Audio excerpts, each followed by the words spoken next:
자, 20세기 영국 소설의 신경향이 빅토리아 여왕 시대의 소설 전통과 대별되는 이유, 결국은 20세기 소설과 19세기 소설의 차이점을 얘기하는 거죠.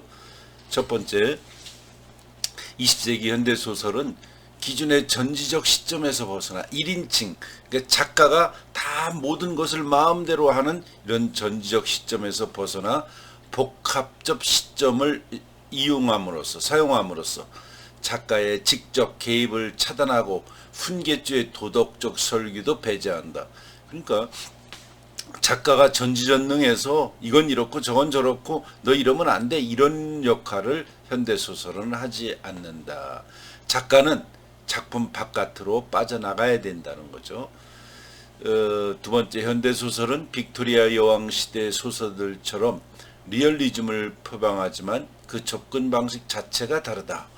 빅토리아 여왕 시대 소설들의 리얼리즘은 주인공이 살고 있는 환경에 대한 세세한 묘사에 치우치거나 주인공들의 심리적 갈등을 묘사하더라도 표피적 수준에 머무른다.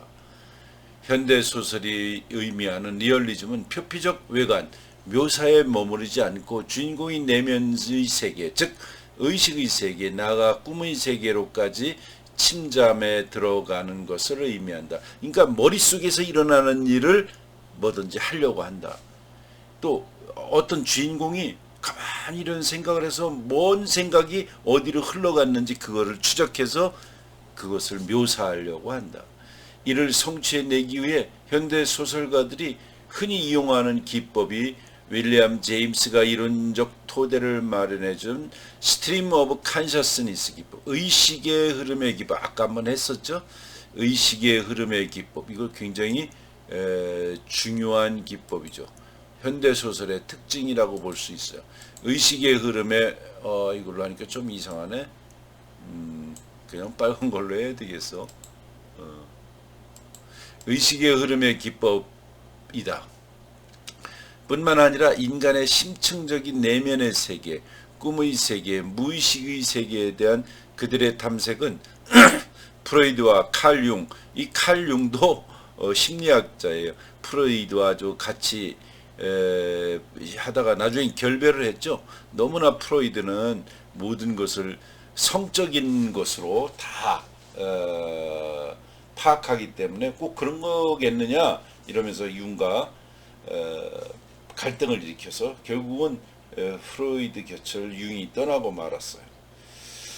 자, 세 번째 보면은 주인공들의 의식의 심층 세계를 그리려다 보니 현대소설에서는 사건 발생의 순서대로 전개되는 전통적 소설의 연대기적인 기술은 불가능하다. 그러니까 언제 태어나서 언제 결혼해서 살다가 어떤 자식을 낳고 어떻게 죽었다, 이런 기술은 불가능하다. 이렇게 묘사하는 것은 불가능하다.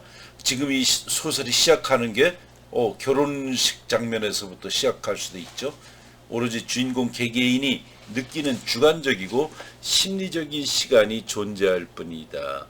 따라서 그의 의식 속에는 과거와 현재, 미래가 유동적으로 왔다 갔다 하며 존재하여 물결처럼 밀려왔다 밀려간다. 이 세 번째는 시간관이에요. 과거, 현재, 미래가 차례대로 있는 게 아니라 다 뒤섞여 있다. 이러한 특질들이 20세기 현대소설의 특징이라고 볼 수 있어요. 조셉 콘라드는 지난번에 우리가 했기 때문에 여러분들이 한번 읽어봐주고, 데이비드 허버트 로렌스, 이 로렌스 얘기를 좀 많이 해봐야 되는데 D.H. 로렌스래요. 데이비드 허버트 로렌스인데 참 아주 이 친구는 자기 지도교수의 부인을 요새 말로 하면 이렇게 어떻게 해가지고 자식이 세 명이나 있는 자기 지도교수의 부인과 눈이 맞아서 둘이 도망갔어요. 둘이 도망가가지고 죽을 때까지 엄청나게 싸우면서 그 여자와 함께 일생을 살았어요. 그 어떻게 보면 그 둘이 도망가서 결혼해서 산 그 여자가 그 지도교수라고 할까 그 아는 교수님의 부인이었었는데 그 사람도 죽을 때 내가 왜 로렌스와 이렇게 도피 행각을 하며 사랑을 나누며 일생을 살았는지 이 여자도 글로 남겼어요. 산문인데 Not I but the wind, 내가 아닌 바람이, 이런 산문집이 있어요. 내가 왜 로렌스와 함께 이렇게 일생을 떠돌아다니면서 이렇게 격렬히 싸우면서 이런 삶을 살았는가 하는 산문도 있어요. 로렌스의 근본은 뭐냐면 남녀의 관계에 이 사람도 천착을 해요. 그래서 예전에는 이성적인 것들을 19세기에는 사랑 이런 얘기를 하더라도 평범한 사람의 이성을 중심으로 그런 얘기를 했는데, 그러나 이제까지 너무나 이성을 강조해 와서 인간의 무의식 속에 있는 디자의 욕망, 욕구 이런 것들을 너무나 등한시해 왔다는 거예요. 그래서 이제는 그 욕망을 이성과 함께 양쪽에 저울해 놨을 때 어느 쪽도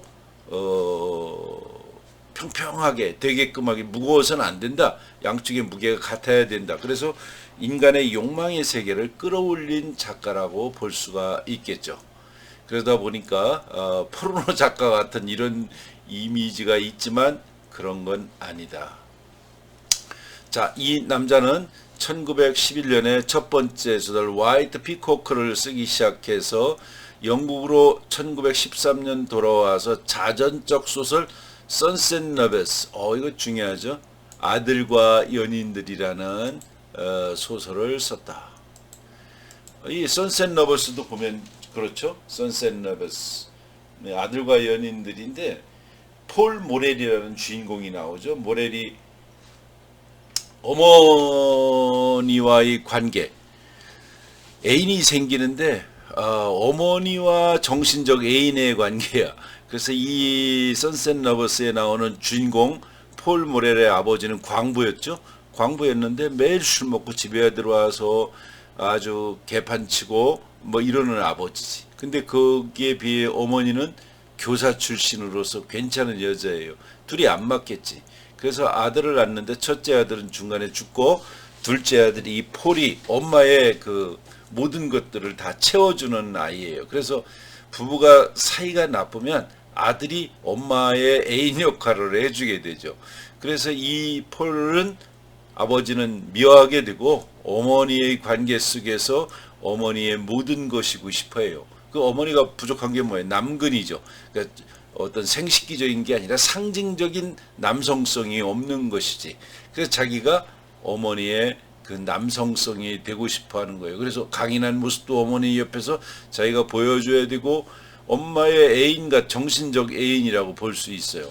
근데 이 폴의 이제 여자를 또 만나게 되는데 어머니 때문에 정상적인 관계를 맺지 못하고 낮에는 이 폴 모렐의 애인을 만나고 밤에는 창녀촌을 헤매는 이런 아들로 변질하게 되는 거죠. 그래서 아버지, 아들, 엄마의 이 선셋 러버스, 아들과 연인들이라는 이런 내용이죠. 한번 여러분들도 나는 이게 4학년 때 읽었던 기억이 있는데 영어 수업 시간에 여러분들도 선셋 러버스를 한번 읽어봤으면 좋겠다. 자, 그 다음에 15년 더 레인보우, 무지개가 출판되었으나 외설물로 판금 조치했다. 안 된다. 너무 추색한 이런 것이다. 1917년에 사랑에 빠진 여인 위민 인 러브를 20년에 출간을 했다. 1928년에는 이거죠.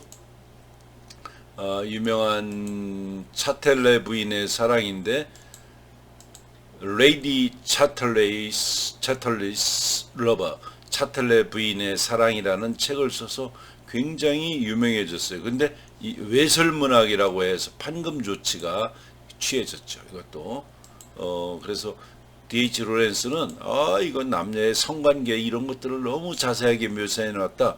그래서 판금 조치가 됐어요. D.H. 로렌스의 선셋 러버스, 아들과 연인들은 아까도 좀 얘기를 했는데 이것을 비롯한 그의 주요 작품들은 인간 내면의 심리를 포착했다는 점에서 심리주의 소설가의 전형이었던 조지 엘리엇의 전통에 서 있고, 또 이성에 대한 사랑에 있어서 육체와 영혼의 문제와 인간의 소외와 고독의 문제를 치열하게 다루었다는 점에서, 그리고 인간의 왜소함을, 이게 잘못 쳤죠? 왜소함이라고 그랬네. 인간의 왜소함을 강조한다는 점에서 토마스 하디의 저인통에 서 있다고 볼 수 있다. 이 아들과 여인들은 한번 읽어봤으면 좋겠어요. 영화로도 돼 있는 걸로 알고 있어요. 영화도 한번 봤으면 좋겠고, 우리가 이 부분에 들어가서 책을 한번 볼 필요가 있어요. 자, 여기를 스톱해 놓고 여러분들 책을 한번 보기 바랍니다. 우리가 이제 그 현대 소설에 대해서 어디에 보느냐면 143페이지에 보면 20th Century Novels and Other Prose, 20세기 소설과 다른 산문들, 이런 얘기가 돼 있죠. 146페이지 밑에서 한 10번째 줄 보면은 D.H. 로렌스의 이야기가 나와 있어요. 그 후에 서머셋 모험의 소설도 있죠. 서머셋 모험의 소설 중에 대표적인 것은 위에서 10번째 줄을 보면 The Moon and Sixpence, 달과 6펜스라는 작품을 쓰고, 바로 한 줄 후에 휴먼 반티지, 인간의 굴레라는 이런 작품을 썼었죠. 그래서 모험도 굉장히 유명한 작가이고, 근데 이제 모험은 좀 불행하게 인생을 끝냈어요. 돈이 있으면 뭐 마음대로 쓰다가 돈이 없으면 글을 쓰고, 그래서 마지막에 인생의 말년의 작품들은 별 볼 일 없는 그러한 작품들을 많이 써냈죠. 모험의 이제 그 영화 중에서 페인티드 베일, 영화 페인티드 베일, 인생의 베일이라는 소설이 있는데, 그 소설을 영화한 것이 페인티드 베일이죠. 나오미 와츠도 나오고 에드워드 노튼이 나오는 영화인데, 리브 슈라이버도 나오고, 이 영화를 한번 여러분들이 봤으면 좋겠어요. 아주 중국에 가서 찍은 그 중국을 배경으로 하는 소설이죠. 페인티드 베일, 엇갈리는 운명 끝에 찾은 영화란 사랑 같은 거. 이 영화를 한번 여러 번 나는 본 적이 있는데, 페인티드 베일 한번 보기 바랍니다. 여기에서 지금 이 영화 얘기를 하기에는 적절치 않고, 사랑이 뭔지 중년에 다다라서 정말 사랑이라는 게 뭔지 한번 깊이 생각해 볼 수 있는 영화가 아닌가 싶습니다. 그래서 페인티드 베일 한번 소개해 주고 싶어요. 또 서머셋 모험의 중편에 그냥 레인, 비라는 장편이 있죠. 그래서 이것도 굉장히 유명한 작품이에요. 베일, 레인, 서인도제도 파고파고 섬에서 어떤 사람이 비가 오고 이런 가운데 장마철에 사람에게 일어날 수 있는 감정, 사랑이라는 거, 뭐 이런 거 여러 가지를 쓴 느끼는 감정이 드러나 있는 작품이 레인인데, 이것도 한번 장편이 아니고 중편 정도 돼요. 그래서 이것도 아주 유명한 소설로 알려져 있어요. 레인, 비. 자, 이제 그런 정도로 해두고 우리 교재를 보면 146페이지 D.H. 로렌스가 있죠. 이 로렌스에 대한 여기 설명이 있는데, 146, 147, 그 다음에 D.H. 로렌스 148페이지까지 있어요. 이거 다 읽고 지나가면 너무 시간이 많이 가니까 다 할 수는 없고, 밑에 잠시 설명을 보면 D.H. Lawrence's view of the writer's purpose.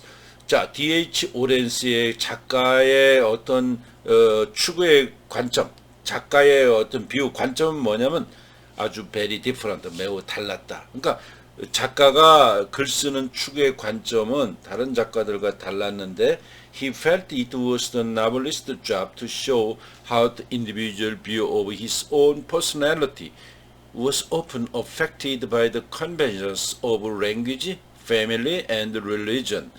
자, 그는 이렇게 느꼈어. It was the novelist job. 이런 것이 투이야가 소설가의 어떤 일이다, 잡이다. 뭐가 진주어가 뭐냐면 to show how an individual view of his own personality.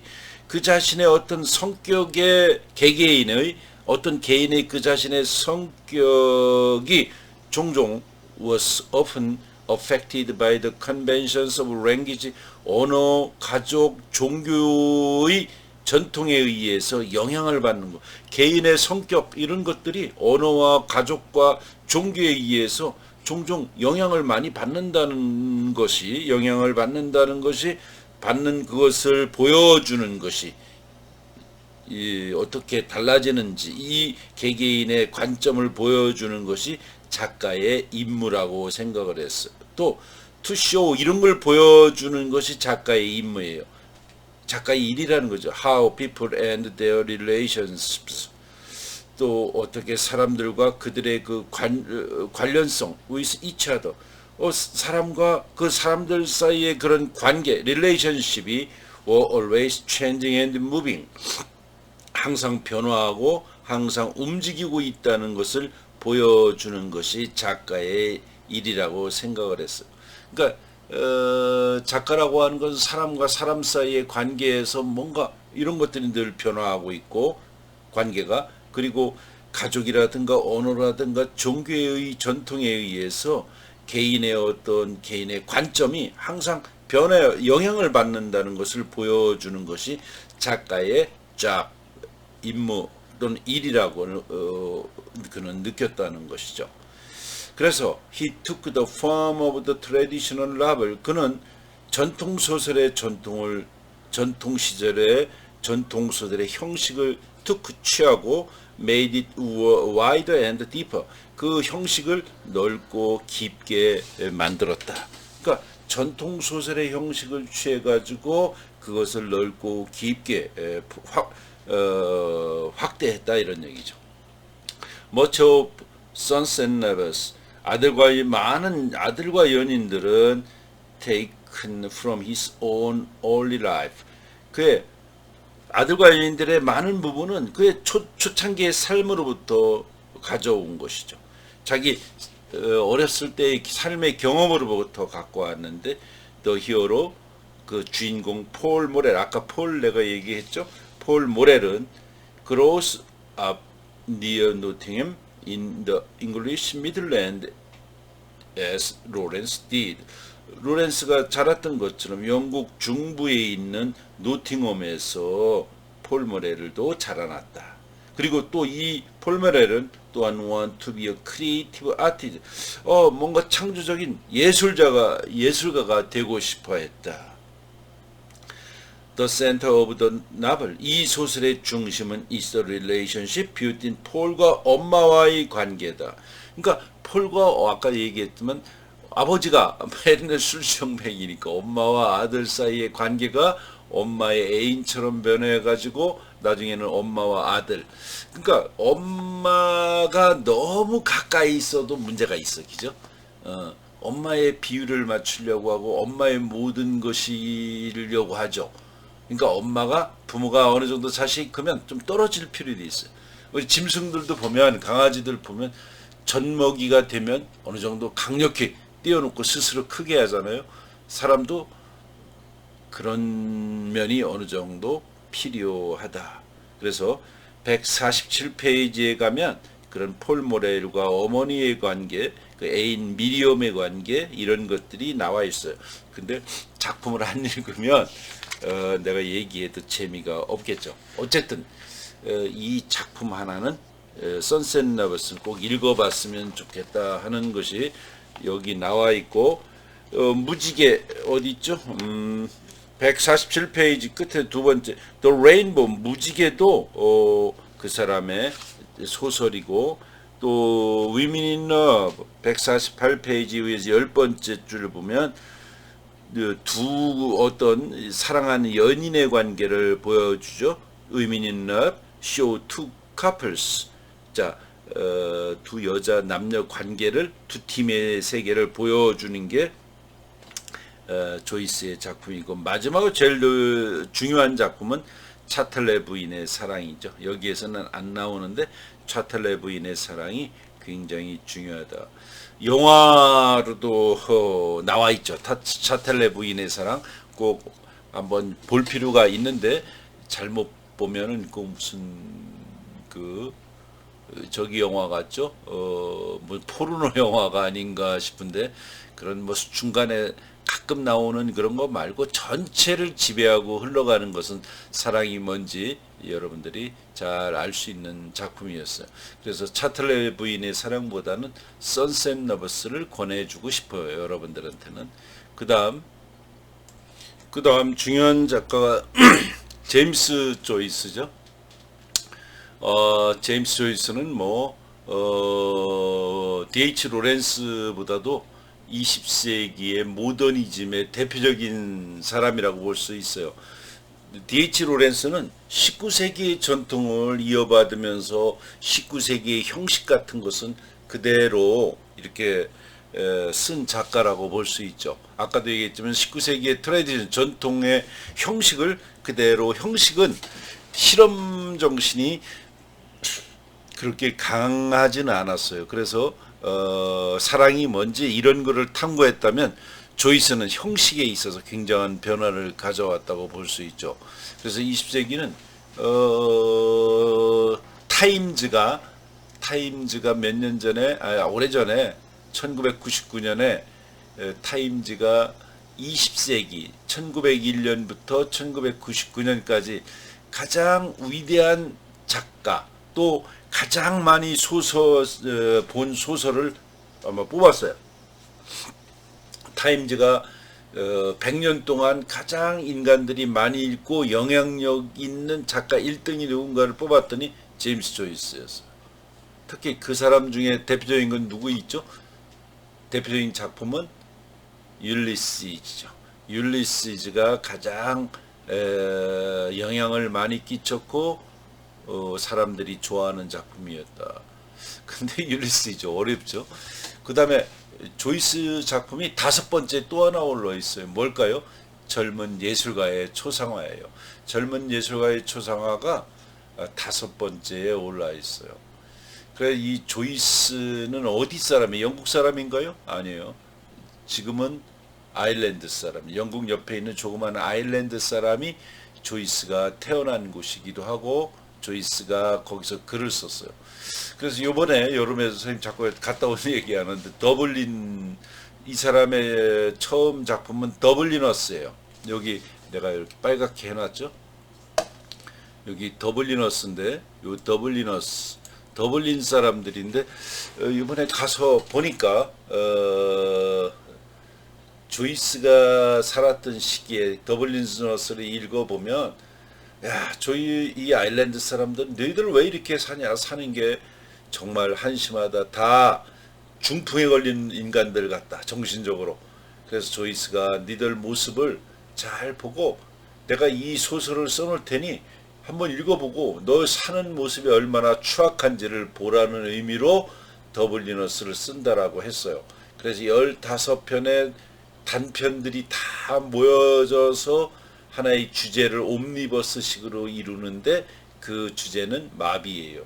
다 어린이부터 노인네까지 제대로 풀리는 사람이 없는 사람들의 모습, 이것을 모아놓은 거죠. 너무 재미있어요. 그래서 영어도 훌륭하고요. 그래서 4학년 때 내가 이 더블리너스를 거의 강의를 해요. 그래서 졸업생들도 먼 훗날 졸업하면 나를 만나면 다 더블리너스 얘기를 했던 경험이 있어요. 자, 이런 소설을 썼어요. 근데 이 아일랜드를 가보니까 6월 16일인가요? 6월 16일이 그 블룸스데이예요. 블룸스데이. 그러니까 율리시즈에 나오는 블룸이 하루 동안에, 율리시즈의 내용은 뭐냐면 여기에 나오는 블룸이 더블린 시내를 하루 18시간 밤새도록 돌아다니면서 거기에 있었던 생각을 적어 놓은 거예요. 그러니까 정신병자의 웅얼거림 같고 무슨 내용인지 별 스토리도 별로 없어요. 읽어봐 또 그래요. 근데 그 의식의 흐름의 기법으로 쓴 것이죠. 근데 그 소설이 세계에서 가장 영향력을 많이 끼친 것이고, 아일랜드는 여름에 가보면 조이스 산업이라고 할까, 조이스 때문에 먹고 사는 것 같은 도시의 느낌이 들어요. 6월 16일이 되면 블룸스데이라고 해서 그 율리시즈에 나오는 주인공 블룸이 하루 동안에 다녔던 거리를 돌아다니면서 축제를 벌여요. 그리고 조이스의 율리시즈 젊은 예술가의 초상화에 대한 학술 발표대회를 해요. 또 몇만 명이 세계에서 모인 사람들이 조이스가 다녔던 거리를 따르면서 막창도 먹고 우리 저 순대 같은 것도 먹고 조이스가 했던 모든 것을 따라하죠. 그래서 며칠 동안 축제가 벌어지는데 블룸스데이 축제라고 하죠. 그래서 지금은 조이스가 더블린 사람들을 먹이 살리는 듯한 느낌이 들어요. 그래서 옷도 100년 전에 옷을 입고 옛날 사람들처럼 흥청거리고 술도 마시고 이 블룸이 돌아다녔던 팝에 들어가서 술도 마시고 뭐 이런 아주 흥겨운 축제가 벌어져요. 6월 16일이 그런 날이죠. 그 6월 16일이 누구냐면 제임스 조이스가 자기 부인 노라를 처음 만났던 날이기도 해요. 그래서 그날 축제가 벌어지는 현장이 더블린이기도 하다. 자, 그래서 이 더블리너스 얘기는 그렇게 하고요. 이 작품은 나중에 4년 되면 한번 할 거라고 생각을 해요. 그 다음 A Portrait of the Artist as a Young Man, 젊은 예술가의 초상화인데 자기의 어린 시절의 자서전 비슷한 거죠. 이 자서전을 뭐라고 그러죠? 이 자서전 같은 빌둥스 로망이라 자기의 성장 소설이에요. 그래서 젊은 예술가의 초상화를 보면 여기에는 스티븐 디들러스가 나오는데 다이달로스 신화를 배경으로 해서 작가가 젊은이가 창녀촌도 다니고 어린 시절 태어났던 집에서 크면서 성장 과정을 그리고 나는 작가가 되겠다고 하면서 어떤 학장과 미학 이론에 대해서 토론을 하고 나는 아름다운 그러한 예술을 창조하는 예술가가 되겠노라고 하면서 더블린을 떠나는 걸로 돼 있죠. 자, 그래서 이 작품도 읽어봐야 되고요. 나는 이 작품으로 석사 논문을 썼던 것 같아요. 또 그의 거작 율리시즈는 판금이 됐어요. 지금 읽어보면 뭐 외설적인 언어를 문제 삼아 판금 조치했는데 읽어보면 뭐 그런 것도 없어요. 율리시즈는 한 출판인의 도움으로 1922년에 파리에서 햇빛을 보게 되었으며 10년 후에는 마침내 미국과 영국에 출간됨으로써 그는 20세기 난해한 현대작가로서 명성을 서서히 쌓아가게 되었다. 자, 율리시즈는 지금 대학생 여러분들이 읽기에는 좀 무슨 얘기인지 읽을 수는 있겠죠. 근데 무슨 얘기인지 애매하다. 그래서 좀 더 있다 읽었으면 괜찮을 작품이라고 보고, 그래도 한번 여러분들이 읽어볼 사람은 괜찮죠. 뭐라고 한마디로 딱 정의할 수 없는 작품이에요. 1939년 그는 가장 난해한 작품으로 평가받는 피네간스 웨이크, 피네간의 경야라는 것이 발표됐는데 읽어도 무슨 말인지 모르고, 우리나라는 몇 년 전에 이거 번역됐어요. 고려대학교 교수님이었던 김종건 교수님이 피네간스 웨이크를 얼마 전에 번역해서 출간했는데 한글로 읽어서는 무슨 말인지 잘 알 수 없는 작품이죠. 자, 이 사람의 작품은 148페이지에 있어요. 148페이지 중간쯤 보면 James Joyce was born educated in Ireland. 아일랜드에서 태어나서 교육받고 spent most of his adult life in Europe. 유럽에서 그의 청년기를 보냈고 mainly France, Italy, 스위스랜드 이런 외국을 돌아다니면서 프랑스, 이탈리아, 스위스랜드에서 돌아다니며 살았다. His short stories published as Dubliners,가 그의 단편이 집 모음 더블리너스는 realistic on the surface. 자, 표면에는 사실주의적이지만 또한 carry a deeper meaning, 깊은 미닝을 의미를 갖고 있다. 그 뒤에도 The Dead, 이 The Dead는 더블리너스 마지막 작품이라고 볼 수 있어요. 그 마지막 작품이 The Dead의 그 설명을 하는 것이고, 그 다음에 A Portrait of the Artist as a Young Man은 Present Joyce himself as a young man. 자, 조이스 자신이 젊은이로서 in character of the hero 스티븐 디들러스, 주인공 스티븐 디들러스의 성격을 보여주는 건데, 이 사람은 is formed by the powerful first Irish national political religion feelings. 아일랜드의 어떤 국가, 정치, 종교 이런 느낌의 강력한 힘에 의해서 형성된 사람이죠. 그리고 shows how he generally frees himself the influence of these forces to follow his own nature and his own fate. 자, 이런 거를 여러분들이 한번 봤으면 좋겠다. 자, 다음 주에 조이스 얘기를 조금, 지금 시간이 없으니까 조이스 얘기를 하면서 다음 주에는 20세기의 시인, 소설가 조이스, 그 다음에 버지니아 울프 이렇게 하면서 시간을 끝내도록 하겠습니다.